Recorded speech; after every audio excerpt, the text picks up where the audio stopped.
All right, we are currently in the Unit 3, almost done with Unit 3 of our study guide review. All right, so f and g are inverse functions. The graph of g passes through the points -1, 2, and 2, -1. So they're giving us the slopes. Okay, we have our 2 points and we have our slopes. So remember, they're inverses of each other. So I look for the y value at -1, which is right here. Nope, that's the slope.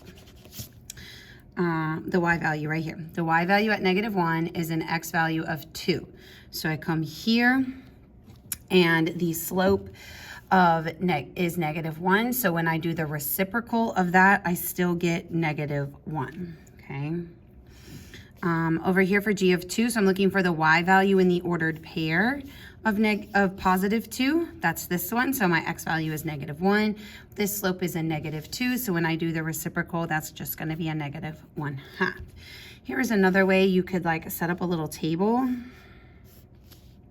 So if this is the function f of x and this is your slope, this is the function g of x, and this is your slope. Okay, so my function of f of x, I have the ordered pairs -1, 2, and that slope is -2. I can have the ordered pair to -1, and that slope is -1. So this was the given information. Remember, because they're inverses, I would switch to be 2, -1, and then reciprocal that. Switch -1, 2, the reciprocal of that. So this is the column I now look at to answer these questions, okay? All right, number 23, related rates. Make sure you're comfortable with these. This one's a little tricky, okay? But we have a cube, okay? So our height is 2, our width is 2, and our length is 3, all in feet. The rate of change of our width is a -1/3. So that's going to be W over dt. Now, if we think about the formula, the volume formula for a cube, volume is equal to length times width times height, which is too many different variables. But what we can see right here in the given information is that our height and our width are the same. And I'm provided with the rate of change of my width. So what I want to do is convert everything into a W. Okay, so right here I can say that my H is equal to W. Let me move this over. So volume equals length times width times height. Okay, so I can say that my H is equal to W. So again, I'm trying to put everything in W. So H is equal to W, W is equal to 2. All right, so let's turn our length into a W. Okay, so your length, which is 3, needs to equal something times W. All right, well, my length is 3. I need something times my W, which is 2. Okay, you can put a variable here. Divide both sides by 2, and 3 over 2 is equal to x.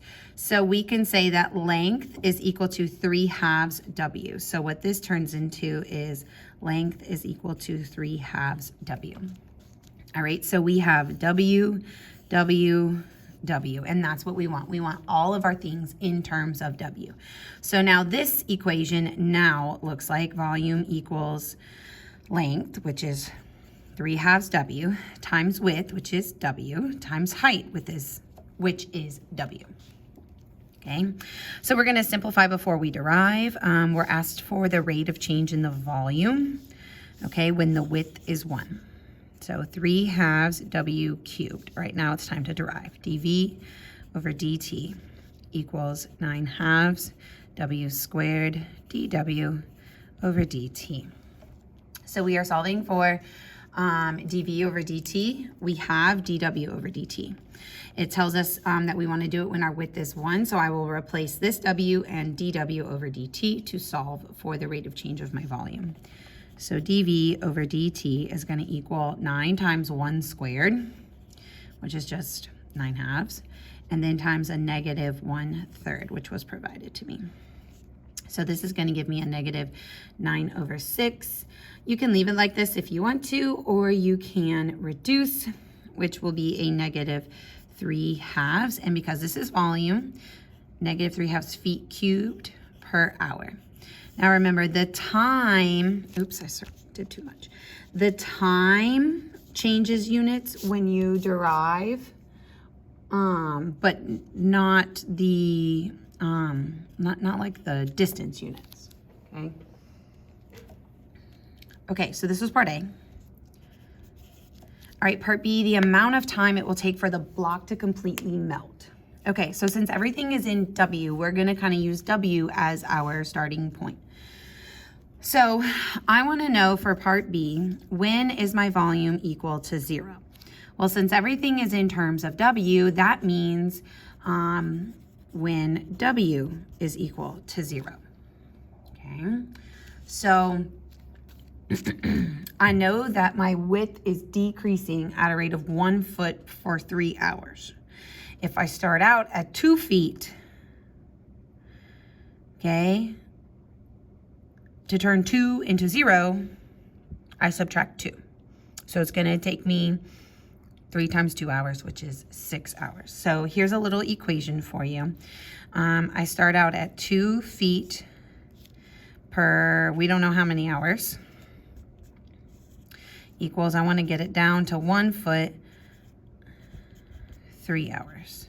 So you cross multiply, and this gives you 6 hours to get to 0 feet, okay? So it will take us 6 hours.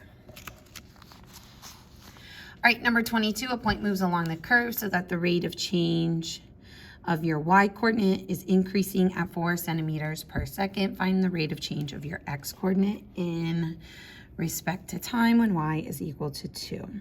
All right, so we know that our rate of change of our y, dy over dt, is increasing 4 centimeters per second. We're looking for the rate of change of our x.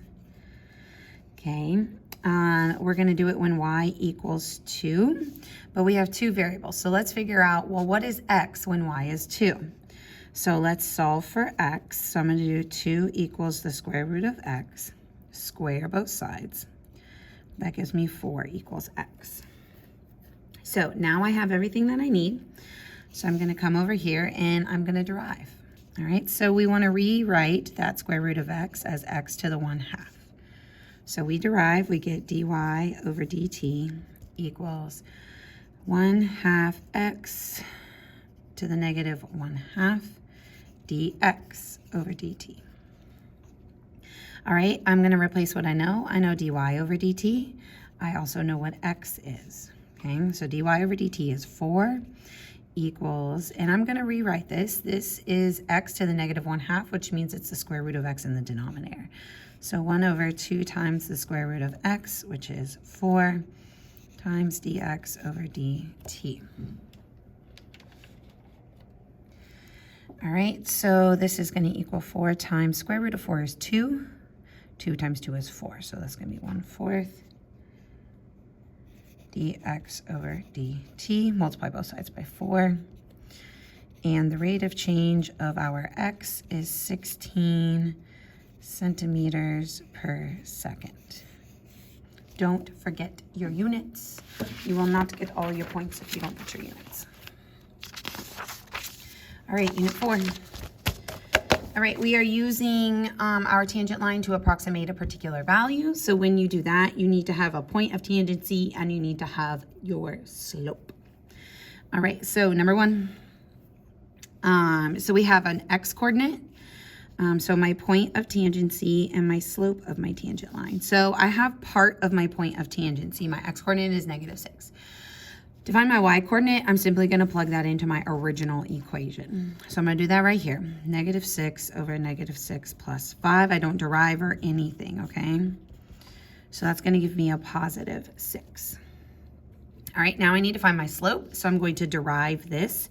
This is going to be quotient rule. So this is ho to high minus high to ho all over ho squared. You can simplify if you want to, but it's not required. So now I want to evaluate my derivative at this x value to find the slope. So at -6. So anywhere where there's an x, I'm going to put a negative 6.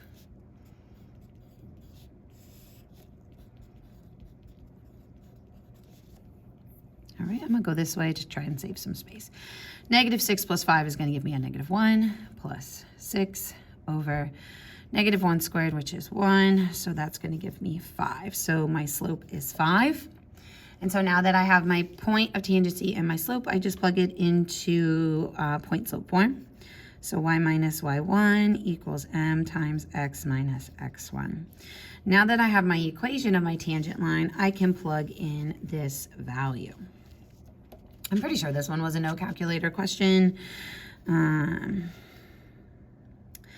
going to be 5x, that's 36. Okay. So let's plug it in. Y equals 5 times negative 6 1/5. So let's turn that into a mixed number. I mean, improper fraction. 31. All right, the reason I did that is because it's being multiplied by 5, and that's a denominator of 5. So since I don't have a calculator, I end up with negative 31 plus 36, which is going to give me 5. Okay, so the approximation is that y will approximate to 5. Okay. All right, number 2, basically doing the same thing, but we're using a table.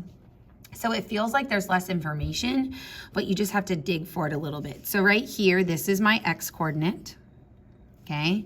So for my point of tangency and for my slope of my tangent line, my x coordinate is 4.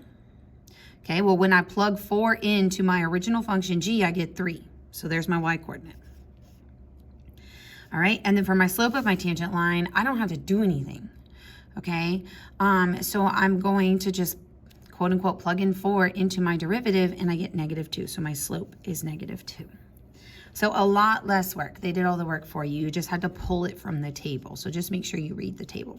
So now that I have all my needed information, I'm going to take this, turn it into point slope form, and then I'm going to plug that in. Okay. So y minus y1 equals m times x minus x1. It's going to be a negative 2x, positive 8 plus 3 is positive 11. So y equals negative 2 times 4.2 plus 11. And this is going to give me a solution of 2.6. All right, find the following limits without a calculator.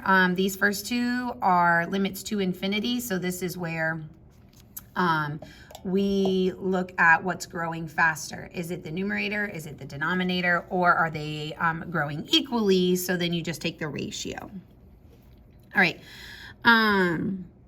So on this one, let's see.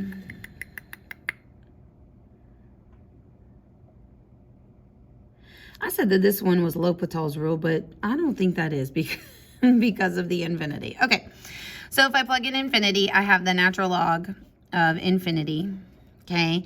And then I have infinity plus 2. So remember, those constants aren't going to do anything. All right, so natural log of infinity over infinity. All right, so, I don't know, let's see. If we take the natural log of a number, and our number keeps growing, okay? Oops, I'm not going up. I'm sorry. Goodness gracious. Natural log of 7. Oh, you can't see a single thing. Okay, hang on just a second.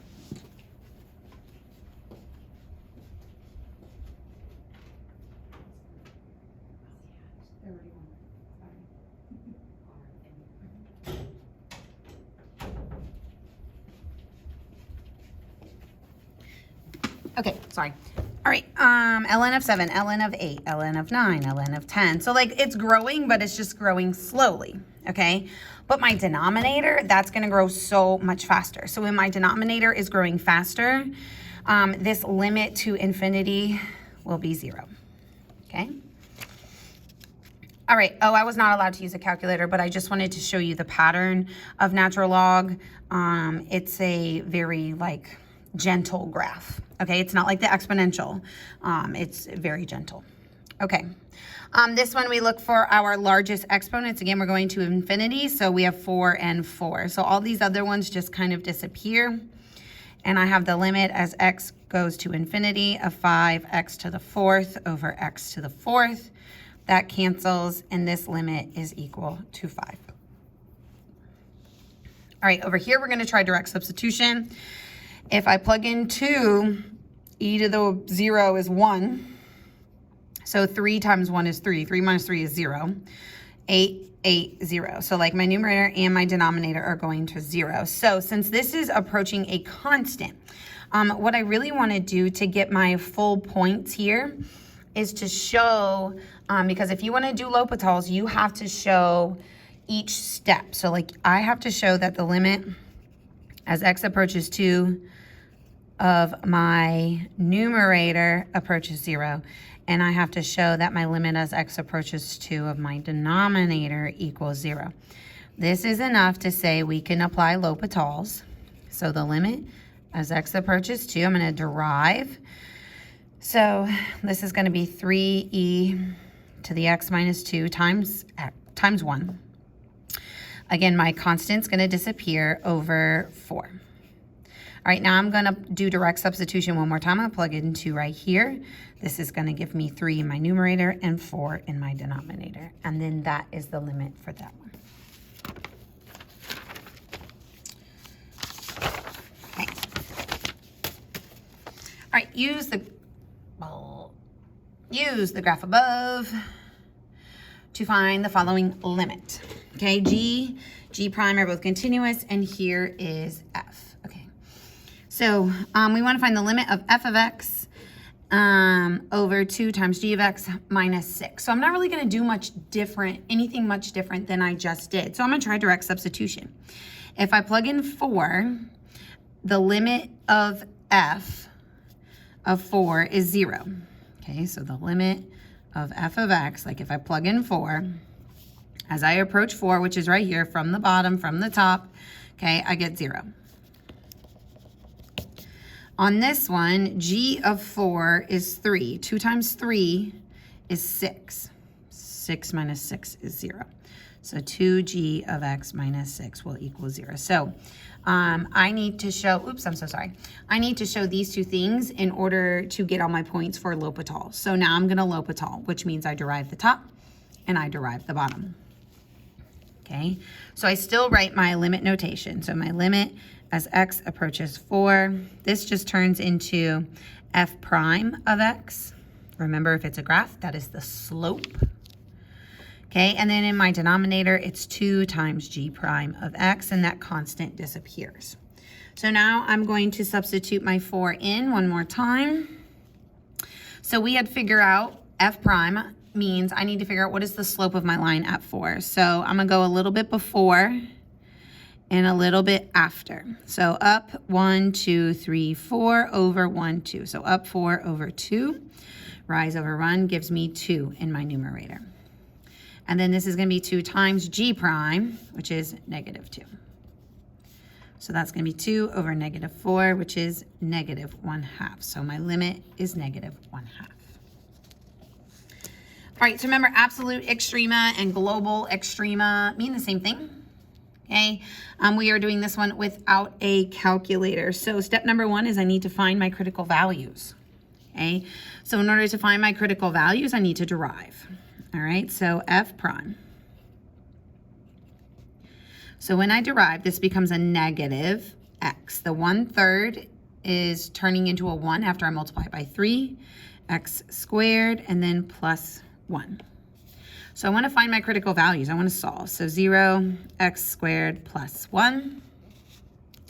I'm going to add my x squared over to both sides, take the square root, and I have x is equal to plus or minus 1. So now what I need to do is I need to make sure that these two critical values are in this interval. -1 is and +1 is. Perfect. Okay, if it's not, then I just eliminate that as one of my solutions. So now I want to plug in my endpoints and my critical values into my original function. So f of -2, f of -1, f of 1, f of 3. All right, and I'm simply just going to plug it into my original function. Okay, and I've already done all that math, so I'm not going to take the time to do it, but you should. So pause the video, plug it in. Remember, we're not using a calculator here. Okay, so get comfortable with these things. All right, you should have 2/3 for -2, a negative 2/3 for -1, a positive 2/3 for 1, and a -6 for 3. All right, so we are looking for the absolute extrema. So that means absolute max and absolute min. And I'm only looking at this set of values for that answer. Okay, so my maximum of f of x is going to be the largest number here. So my largest number here is 2/3. My minimum of my function is going to be the smallest number, which would be -6. So these are my two solutions. These are my absolute extrema, or global extrema. Both of those words mean the same thing. All right, we're going to do it again.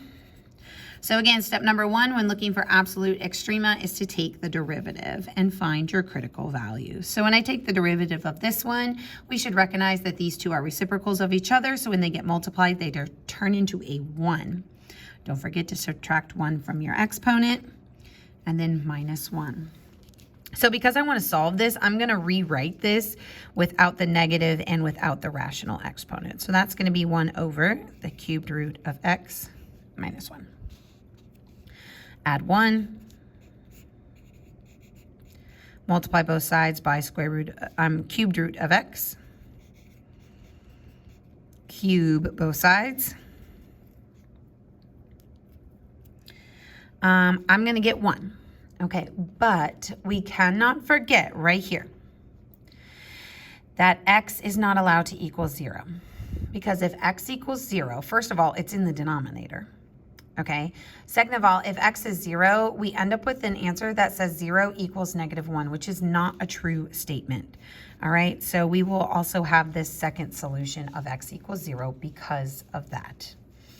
All right, so I want to make sure that both of these values are on my interval, and indeed they are. So now I plug in 8, 1, 0, and I'm not going to need to plug in 1 twice. Okay, sorry, my 8 and my 1 came from my interval right here. I'm going to plug them into my original function. Okay, so g of -8, g of 0, and g of 1. If you need to, rewrite this. Okay, so I'll rewrite it over here for you. All right, so this is going to be 3, 2.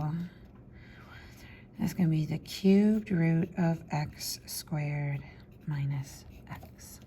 Okay, so this is what that looks like when you get rid of the rational exponents. So plug these values in. Again, remember, we're not using a calculator here. Go ahead and pause the video and complete those steps for me. All right, when you plug it in, you should get 14 for -8. You should get 0 for 0 and 1/2 for 1. Again, if I want the maximum value of f of x, I'm simply looking at these numbers. Which one is the biggest? That's going to be 14. Which one is the smallest? It's going to be 0.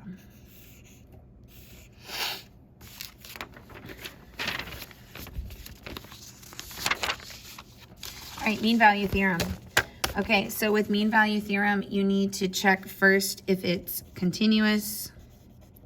You need to check if it's differentiable on your interval, on the interval.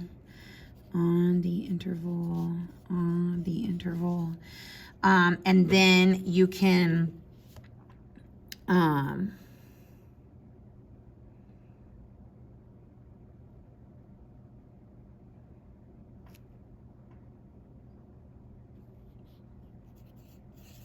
do your IROC equals AROC. Sorry, I had a brain fart right there for a second. Okay, so you need to check these two things first. If it's not continuous, it's not differentiable.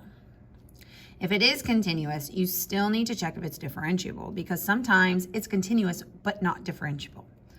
Okay, but remember, if it's not continuous, it's most definitely not differentiable. Okay, so number 13. So on this one, I have a denominator. My function is not continuous when x is equal to 0. 0 is on this interval. So my answer for 13 is that MVT does not apply. Okay, and it does not apply because f of x is not continuous. Now make sure if you're on the exam, you're writing full words, please. At x equals 0, which is on the interval of -1 to 2. Okay. All right, 14. My function is not going to be continuous at a +3, but +3 is not on my interval, okay? So that's A-okay. So I want to take the derivative. Okay, so ho to high minus high to ho all over ho squared. Okay, nothing new has turned up when I take the derivative. Okay, I still have that it's not continuous at 3, which is still not on my interval.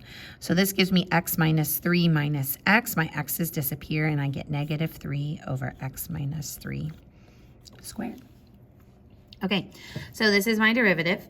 And now I need to find my average rate of change on this interval right here. So this is my IROC. Okay, this is my IROC.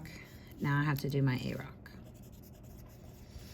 Okay, so my AROC is going to be f of 6 minus f of 4 over 6 minus 4. Now, if you want to swap it and do 4 minus 6, that's fine. You just have to make sure in the denominator you also do 4 minus 6. Keep in mind that we are plugging these into the original function. We are plugging them into the original function. When I plug in 6, I get 2. When I plug in 4, I get 4. Okay, 6 minus 4 is 2. -2 over 2 is a -1. So I'm going to set this equal to this, and I'm going to solve. So likely on an F or Q, you will get points for your IROC, you'll get a point for your AROC, you'll get a point for setting them equal, and then you'll get a point for your solution. Okay, so that would be a total of 4 points. IROC, AROC, setting them equal, and your final answer. Okay. Pay attention to your final answer. Your final answer needs to be on this interval that you are provided. Okay, so now let's set them equal to each other. So -3 over x minus 3 squared equals -1. Okay, I'm gonna multiply both sides by my denominator.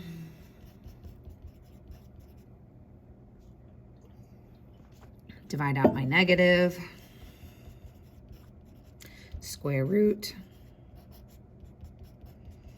Add my 3. All right. Oh, so sorry. Okay, so what I need to check for right now is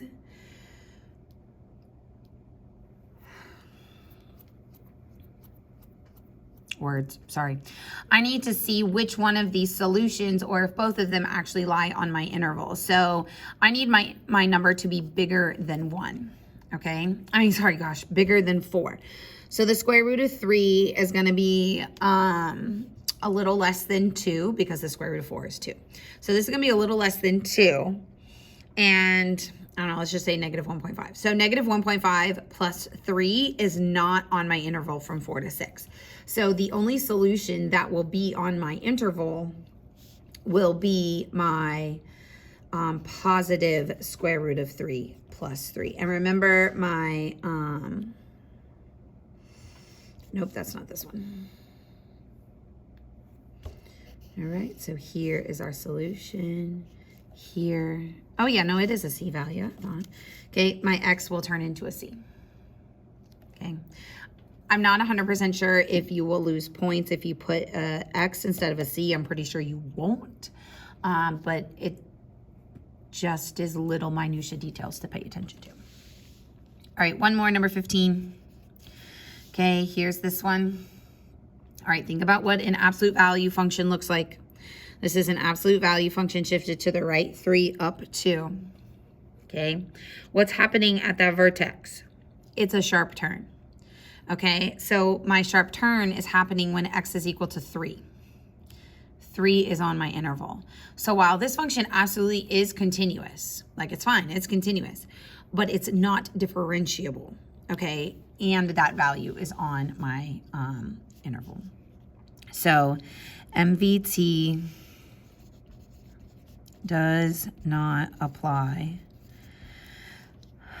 because f of x is not differentiable. Again, write it all the way out. Is not differentiable at x equals 3, which is on my interval from 2 to 5. All right, number 16, we're finding all local extrema and points of inflection. Okay, local extrema is going to be the first derivative number line. Points of inflection is going to be the second derivative number line. Whoa, so sorry.